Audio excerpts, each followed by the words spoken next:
ভাঙলে বেশি শেষ হয়ে গেলে হ্যাঁ মানে তখন একদম ঠিক টাইমে ঘুম দেখিয়ে দিতে আসলে ঠিক টাইমে ঠিক আবার উঠে আবার দেখলাম যে মহিষাসুর বধ হচ্ছে, ওটাই ভালো। হ্যাঁ আর ঘুমিয়ে পড়লাম। তারপরে আবার কি শেষ হয়ে যাওয়ার পরে অনেকক্ষণ জেগে থাকতাম। শেষ হয়ে যাওয়ার পর আর ঘুমাতাম না। তারপরে তো সব বেলুন আসবে,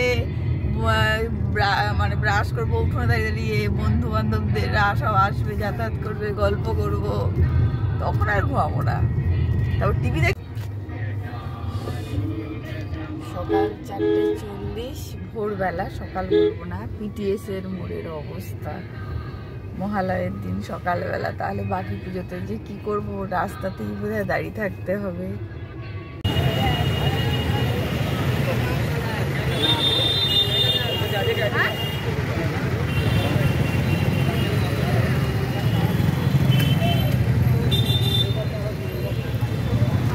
দারুণ, আলাদা একটা বলো।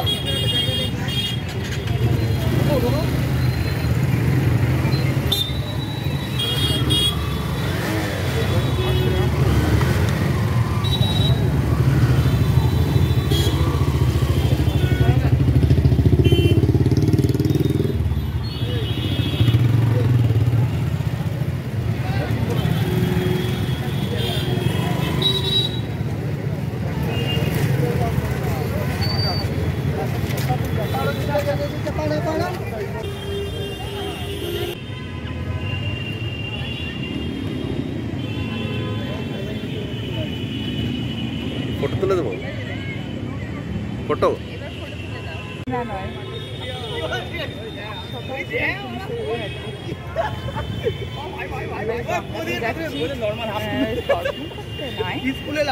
সকালবেলা প্রিন্সেপ ঘাটে এসেছিলাম আমি আজকে মহালয়ের শুভ লগ্নে।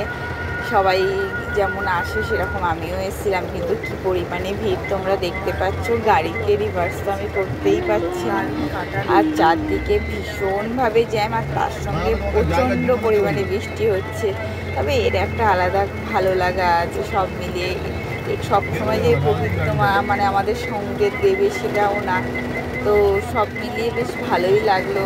আজকে আমার এই সকালটা ভালোই কাটলো।